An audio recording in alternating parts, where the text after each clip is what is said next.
Halo teman-teman, selamat datang kembali di channel horor Mata Gaib. Tempatnya cerita-cerita mistis, urban legend, dan kisah nyata yang bikin bulu kuduk berdiri. Malam ini aku bawain sebuah kisah menyeramkan dari sebuah rumah sakit di Tulungagung, Jawa Timur. Konon, ada penampakan sosok suster tua yang sudah meninggal, tapi arwahnya masih berkeliaran. Seakan-akan masih bertugas menjaga pasien. Banyak perawat baru yang mengaku diganggu. Bahkan ada pasien yang merasa dirawat olehnya. Tapi dengan cara yang aneh dan menakutkan. Penasaran bagaimana kisah lengkapnya? Yuk, siapkan nyali kalian, matikan lampu, dan jangan skip videonya sampai habis. Karena cerita ini bisa bikin kalian susah tidur malam ini. Banyak orang bilang, rumah sakit itu tempat yang nggak pernah sepi. Siang hari rame sama pasien, dokter, perawat, keluarga yang datang jenguk, sampai pedagang kecil di depan rumah sakit. Suasananya penuh hiruk-pikuk, kadang bikin kita lupa kalau di dalamnya sebenarnya ada banyak cerita yang nggak bisa dijelaskan dengan logika. Tapi beda cerita kalau malam tiba. Kalau sudah jam menunjukkan tengah malam, lorong-lorong rumah sakit yang tadinya rame bisa berubah jadi sangat sepi. Sunyi, dingin, hanya ada suara mesin infus menetes atau detak jam dinding yang pelan. Suasana malam di rumah sakit sering bikin orang bergidik, karena katanya di saat itu dunia manusia dan dunia gaib kayak lebih dekat. Di Tulungagung, ada satu rumah sakit yang menyimpan cerita yang bikin bulu kuduk berdiri. Namanya Rumah Sakit Dharma Medika. Bagi warga sekitar, nama rumah sakit ini bukan hal asing, karena banyak yang pernah berobat di sana. Tapi bagi sebagian orang, rumah sakit ini punya kisah yang nggak semua orang berani ceritain. Katanya, di salah satu lantainya ada sosok suster tua yang sering muncul, terutama kalau malam-malam sepi. Para perawat baru sering dengar cerita itu. Awalnya mereka menganggap cuma mitos atau cerita buat nakut-nakutin aja. Tapi makin lama, makin banyak yang ngalamin hal aneh sendiri. Katanya, kalau jaga malam di lantai 3, sering banget terdengar suara langkah kaki. Bukan langkah buru-buru, tapi pelan, teratur, kayak orang yang lagi jalan dengan tenang. Tok, tok, tok, suaranya jelas banget. Biasanya, terdengar dari ujung lorong yang lampunya agak redup. Waktu dicek, lorong itu kosong, nggak ada siapa-siapa. Tapi suara langkahnya masih terdengar, bahkan kadang makin dekat, seolah-olah ada seseorang yang jalan pelan ke arah mereka. Yang bikin tambah aneh, setiap kali suara langkah itu muncul, ada bau obat-obatan lama yang ikut tercium. Bau alkohol jadul yang udah nggak pernah dipakai lagi di rumah sakit modern. Bau itu menyengat, khas, kayak dari ruang penyimpanan lama yang udah lama ditutup. Padahal, di lantai itu nggak ada lagi ruang penyimpanan obat. Para perawat lama sampai apal, kalau bau itu tercium, berarti ada tamu yang lewat. Beberapa perawat percaya, bau itu adalah tanda dari suster tua yang katanya masih bergentayangan. Konon dia dulu adalah perawat senior yang sangat disegani di rumah sakit tersebut. Orangnya tegas, disiplin, dan selalu sigap kalau urusan pasien. Tapi ajal menjemput dengan cara yang tragis. Ada yang bilang dia meninggal karena kecelakaan di dalam rumah sakit sendiri. Ada juga yang cerita, waktu itu dia terjebak dalam insiden listrik di ruang operasi dan gak sempat diselamatkan. Kisah pastinya nggak ada yang tahu dengan jelas, tapi satu hal yang sama-sama diyakini, meski sudah meninggal, arwah suster itu seolah masih bertugas, masih berkeliling jaga pasien-pasien di rumah sakit. Banyak pasien yang dirawat di lantai 3 juga kadang cerita hal aneh. Mereka sering merasa ada seseorang yang masuk kamar, padahal nggak ada perawat yang bertugas. Ada pasien yang bilang kalau tengah malam, selimutnya tiba-tiba ditarik sampai menutupi tubuh, kayak ada yang niat ngebantuin biar nggak kedinginan. Ada juga yang merasa tangannya disentuh lembut, kayak dicek suhu tubuh, padahal nggak ada siapa-siapa di samping ranjang. Bahkan ada pasien yang mengaku pernah lihat sosok perempuan tua, dengan baju perawat putih, wajah keriput, rambut disanggul, berdiri di pojokan kamar sambil mengawasi dengan tatapan tajam. Cerita-cerita kayak gini awalnya bikin merinding, tapi masih bisa dianggap sugesti. Tapi semakin lama, semakin banyak kejadian yang bikin orang percaya kalau sosok itu nyata. Beberapa satpam rumah sakit juga sering ngalamin. Pernah suatu malam, satpam yang lagi patroli lantai 3 ngeliat ada suster jalan pelan di lorong. Satpam itu manggil, nanya siapa, soalnya jam segitu mestinya nggak ada perawat di luar kamar pasien. Tapi suster itu nggak nyaut, cuma jalan terus. Satpam itu nyoba nyusul, tapi makin dekat, makin jelas kalau langkah suster itu nggak menghasilkan bayangan di lantai. Pas satpam coba deketin, sosok itu hilang begitu aja di ujung lorong. Kejadian itu bikin banyak orang percaya kalau suster tua masih ada di rumah sakit itu. Katanya, dia nggak bisa tenang karena semasa hidupnya sangat cinta dengan pekerjaannya. Bahkan setelah meninggal pun, arwahnya masih merasa punya tanggung jawab buat jaga pasien-pasien. Tapi caranya kadang nggak selalu bikin nyaman. Ada pasien yang merasa tertolong, ada juga yang justru ketakutan karena sosoknya menakutkan. Suara langkah pelan, bau alkohol jadul, sampai sosok suster tua yang tiba-tiba muncul, semua jadi bagian dari cerita angker lantai 3 Dharma Medika. Para perawat baru sering diperingatin sama senior, kalau lagi jaga malam, jangan terlalu berani keluar sendirian ke lorong. Kalau tiba-tiba dengar suara langkah pelan mendekat, lebih baik pura-pura bisik atau jangan nengok sama sekali. Karena katanya, kalau kita nekat menatap langsung ke arah sosok itu, bisa jadi dia akan ngikutin terus bahkan sampai kita pulang ke rumah.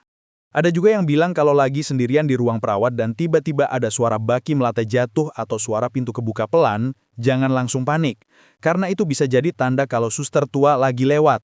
Para perawat lama udah terbiasa dengan hal itu. Tapi buat yang baru, pasti bikin jantung hampir copot. Semakin malam, semakin kerasa hawa aneh di lantai 3. Lampu-lampu lorong sering berkelip sebentar. Hawa dingin tiba-tiba datang tanpa sebab. Dan bau alkohol lama sering muncul di waktu-waktu tertentu. Semua itu jadi pengingat kalau rumah sakit nggak cuma dihuni sama pasien dan perawat hidup, tapi juga ada sosok-sosok lain yang masih betah di sana. Kisah tentang suster tua di Rumah Sakit Dharma Medika terus diceritain turun-temurun, dari perawat lama ke perawat baru. Bukan buat nakut-nakutin, tapi lebih ke peringatan, bahwa di tempat itu ada sesuatu yang nggak bisa dijelaskan dengan akal sehat. Sesuatu yang bisa muncul kapan saja, tanpa diduga. Dan mereka menyebutnya suster tua. Perawat yang gak pernah berhenti jaga, bahkan setelah kematiannya. Malam itu, Wulan merasa agak gugup. Sebagai perawat baru, ia belum pernah mendapat jadwal jaga malam sendirian di lantai 3. Senior-seniornya sering cerita, kalau jaga malam di lantai itu penuh dengan kejadian aneh. Tapi Wulan berusaha menenangkan diri, mencoba berpikir positif. Ah, paling juga cuma cerita buat takut-takutin anak baru. Batinnya sambil mempersiapkan peralatan kecil di meja perawat. Jam dinding sudah menunjukkan pukul 11 malam. Suasana rumah sakit mulai benar-benar sepi. Lorong panjang di lantai 3 hanya diterangi lampu neon yang redup. Beberapa di antaranya bahkan berkelip seakan mau mati. Hawa dingin dari AC menambah suasana makin mencekam. Wulan sesekali mencoba mengalihkan pikirannya dengan membaca catatan pasien. Sesekali ia mendengar suara infus penetes atau mesin monitor berbunyi pelan. Itu saja sudah cukup bikin jantungnya berdebar. Apalagi kalau tiba-tiba ada suara aneh. Beberapa kali ia merasa seperti mendengar langkah pelan di ujung lorong. Tapi setiap ia mengintip, lorong itu tetap kosong. Ia berusaha tidak peduli. Jangan parno, katanya dalam hati sambil mempersiapkan peralatan kecil di meja perawat. Jam dinding sudah menunjukkan pukul 11 malam. Suasana rumah sakit mulai benar-benar sepi. Lorong panjang di lantai 3 hanya diterangi lampu neon yang redup, beberapa di antaranya bahkan berkelip seakan mau mati. Hawa dingin dari AC menambah suasana makin mencekam. Wulan sesekali mencoba mengalihkan pikirannya dengan membaca catatan pasien. Sesekali ia mendengar suara infus menetes atau mesin monitor berbunyi pelan. Itu saja sudah cukup bikin jantungnya berdebar, apalagi kalau tiba-tiba ada suara aneh. Beberapa kali ia merasa seperti mendengar langkah pelan di ujung lorong. Tapi setiap ia mengintip, lorong itu tetap kosong. Ia berusaha tidak peduli. Jangan parno, katanya dalam hati menjelang pukul 2 pagi. Suasana makin sunyi. Tiba-tiba, dari kamar paling ujung terdengar suara teriakan keras. Tolong! Tolong! Suster! Suara itu jelas sekali, penuh panik. Wulan langsung kaget. Ia bangkit dari kursinya dan berlari menuju kamar itu. Suara sendal karetnya beradu dengan lantai membuat gema di lorong yang sunyi. Detik itu, perasaan takut bercampur dengan rasa tanggung jawab. Begitu sampai di kamar, Wulan melihat pasien pria yang tadi berteriak sudah terbaring lagi di ranjang. Nafasnya terengah-engah, wajahnya pucat pasi seperti baru melihat sesuatu yang mengerikan. Wulan mendekat dengan tergesa. Pak, ada apa? Kenapa teriak-teriak? Tanyanya. Pasien itu menoleh dengan mata membelalak. Suaranya pelan bergetar. Mbak, barusan ada suster tua masukin obat ke infus saya. Bajunya putih panjang, rambutnya disanggul, tapi wajahnya keriput banget. matanya merah. Wulan langsung merinding. Bulu kuduknya berdiri semua. Tangannya yang tadi memegang catatan pasien tiba-tiba dingin dan bergetar. Ia tahu di daftar shift malam itu hanya ada namanya seorang diri. Tidak ada perawat lain. Apalagi perawat tua dengan ciri-ciri seperti yang disebut pasien. Jantungnya berdegup makin ngencang. Wulan mencoba menenangkan pasien. Sudah pak, tenang aja ya. Mungkin tadi cuma mimpi atau ngelindur. Tapi dalam hati ia sendiri tidak yakin dengan kata-katanya. Pandangan pasien itu begitu serius, seolah benar-benar melihat dengan mata kepala sendiri. Ia mengecek infus pasien itu dan matanya langsung membesar. Cairan infus yang tadi penuh, kini terlihat ada gelembung kecil, seperti baru saja disuntikan sesuatu. Wulan mundur pelan, menelan ludah. Ruangan itu tiba-tiba terasa dingin menusuk. Lampu kamar berkelip sebentar, membuat bayangan ranjang pasien memanjang di dinding. Pasien itu menatap Wulan penuh ketakutan, seakan minta perlindungan. Tapi Wulan sendiri justru semakin takut. Saat ia keluar kamar, hawa aneh langsung menyergapnya. Lampu lorong yang tadinya terang tiba-tiba meredup, seperti ada sesuatu yang merampas cahaya. Dari ujung lorong, terlihat samar-samar siluet seseorang. Tubuhnya tinggi kurus, memakai seragam putih panjang khas perawat zaman dulu. Rambutnya tampak digelung rapi. Di tangannya ada sebuah baki logam yang berkilau memantulkan sedikit cahaya lampu. Suara logam beradu terdengar pelan. Kring, kring, setiap kali baki itu bergetar mengikuti langkahnya. Wulan terpaku, nafasnya tercekat. Sosok itu berjalan pelan sekali. Setiap langkahnya menimbulkan suara tong, tong, tong yang menggema di lorong. Suara ini sering diceritakan para senior. Kini ia mendengar sendiri. Sosok itu makin lama makin jelas. Bayangan hitam di wajahnya perlahan menampakkan keriput-keriput dalam. Kulit pucat dan sepasang mata merah menyala. Mulutnya tersenyum tipis, tapi bukan senyum ramah. Senyum itu kaku, dingin, seolah penuh kebencian. Wulan panik. Otaknya berteriak untuk lari, tapi kakinya terasa berat, kaku, seperti menempel di lantai. Ia ingin menoleh, ingin berbalik arah, tapi tubuhnya tidak mau bergerak. Jantungnya berdetak sangat keras sampai terasa di telinga. Sosok itu terus berjalan mendekat, langkahnya pelan, namun pasti. Baki di tangannya tampak berisi suntikan-suntikan dan botol kecil cairan. Ada yang masih menetes menimbulkan bunyi tik, tik, yang jelas di tengah kesunyian. Ketika jarak tinggal beberapa meter, Wulan bisa mencium bau menyengat, bau alkohol lama, tajam, yang seakan menusuk hidung.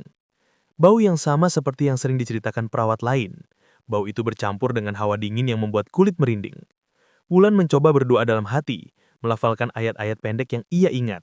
Tapi semakin ia berdoa, sosok itu justru semakin mendekat menatapnya tajam dengan mata merah. Tangan sosok itu terangkat pelan, seolah hendak menyuntikkan jarum yang ia bawa. Senyum kaku di wajahnya semakin melebar. Wulan ingin berteriak, tapi suaranya tak keluar. Tenggorokannya terkunci, hanya suara nafas terengah yang terdengar. Dalam detik-detik menegangkan itu, suara pintu kamar pasien terbuka. Pasien yang tadi ketakutan berdiri di depan pintu, menatap sosok itu dengan wajah panik. "Itu dia, Mbak. Itu suster yang saya lihat," teriaknya. Suara itu membuat Wulan tersentak. Ia menoleh sebentar ke arah pasien lalu kembali melihat ke lorong. Tapi sosok suster tua itu sudah tidak ada. Lorong kembali kosong, hanya lampu yang redup dan sunyi yang mencekam. Wulan langsung gemetar hebat. Ia hampir jatuh kalau tidak segera bersandar di dinding. Pasien itu mendekat dengan tubuh lemah, masih ketakutan. "Saya nggak bohong, Mbak. Barusan dia benar-benar ada di situ," katanya dengan suara serak. Wulan tidak bisa menjawab, hanya mengangguk pelan. Ia tahu yang mereka alami barusan nyata, bukan halusinasi. Sisa malam itu, Wulan tidak berani keluar dari ruang perawat sendirian. Setiap suara kecil membuatnya waspada. Setiap kali bau alkohol menyengat tercium, tubuhnya langsung merinding. Ia berusaha sibuk mencatat laporan, tapi tangannya bergetar terus. Jam terasa berjalan sangat lambat, seakan pagi tak kunjung datang. Ketika shift akhirnya selesai, Wulan keluar dari lantai 3 dengan wajah pucat dan mata sembab karena kurang tidur. Senior yang menggantikan shift melihat kondisinya dan langsung paham. "Kamu lihat ya?"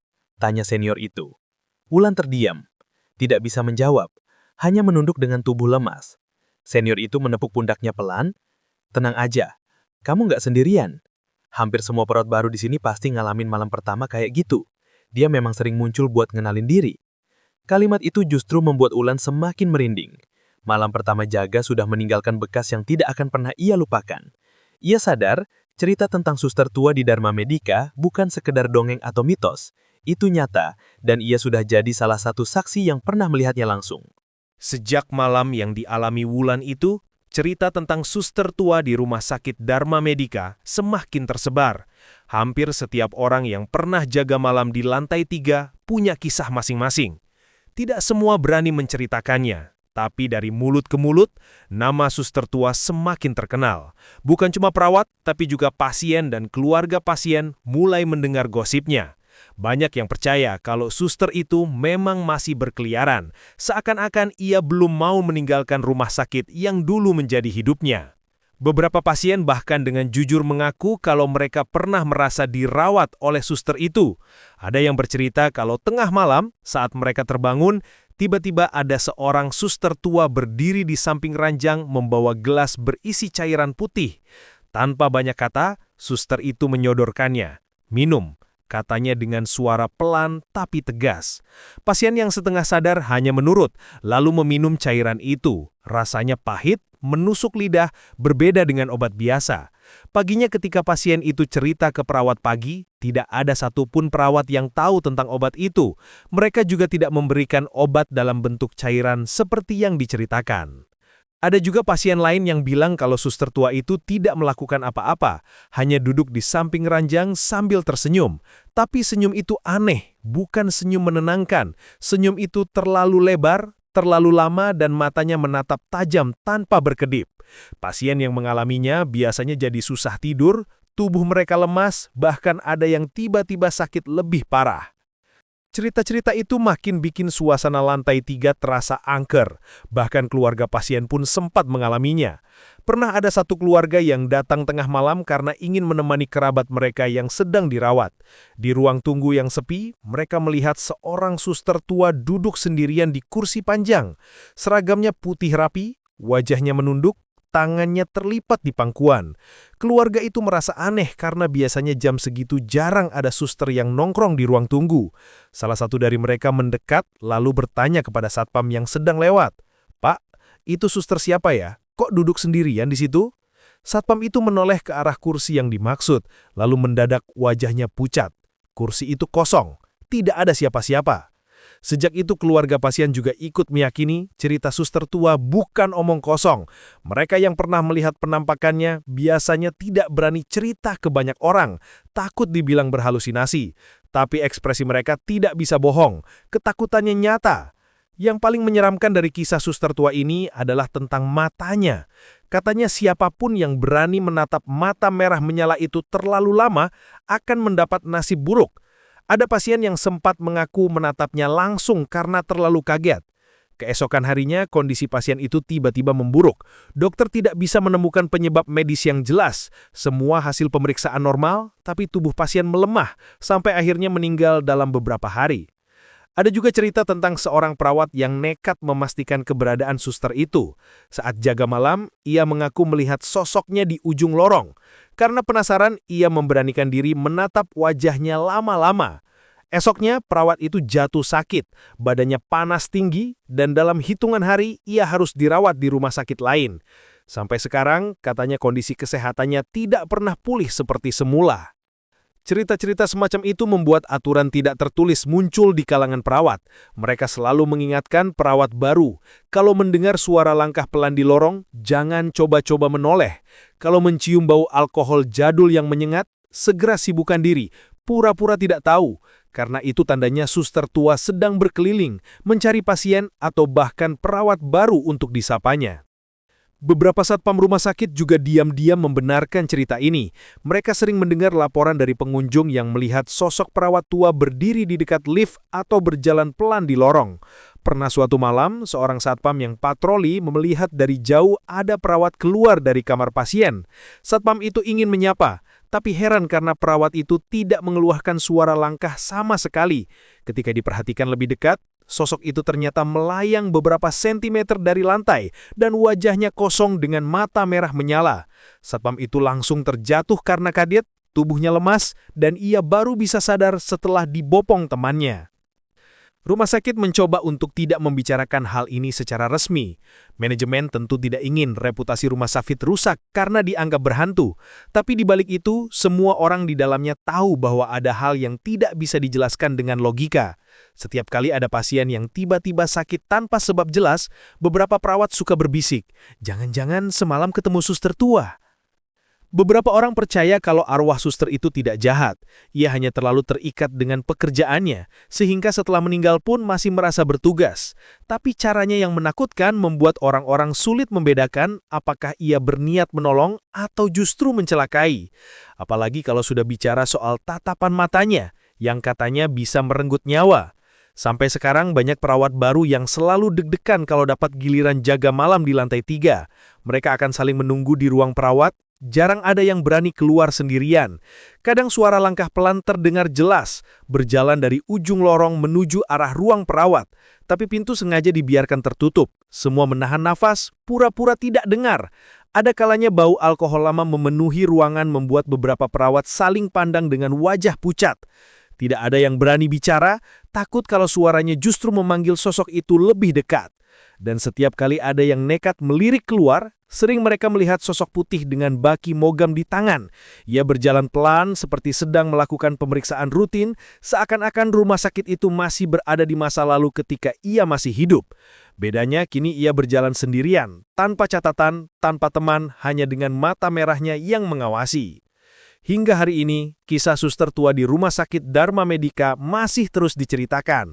Bukan untuk menakut-nakuti, tapi sebagai peringatan bahwa ada sesuatu di sana yang tidak bisa dijelaskan dengan logika. Setiap kali ada yang menyela dan tiba-tiba ketemu suster tua, sampai hari ini cerita suster tua ini masih terus diceritakan. Bukan untuk menakut-nakuti, tapi sebagai peringatan bahwa ada sesuatu di sana yang tidak bisa dijelaskan dengan logika. Perawat baru selalu diingatkan, kalau kamu mendengar suara langkah pelan mendekat, jangan berani menoleh, karena bisa jadi suster tua itu sedang mencari pasien barunya. Dan mungkin kali ini giliran kamu yang akan dia hampiri. Itu tadi cerita horor tentang suster tua di Rumah Sakit Dharma Medika, Tulungagung.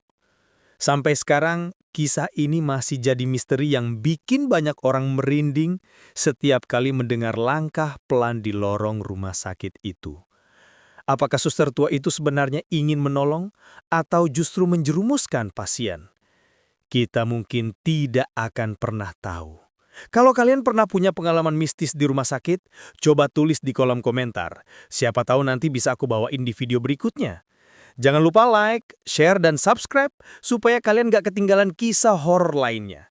Terima kasih sudah menonton, sampai jumpa di cerita horor selanjutnya. Dan ingat, hati-hati kalau kalian sedang di rumah sakit, jangan pernah menoleh kalau terdengar langkah pelan mendekat.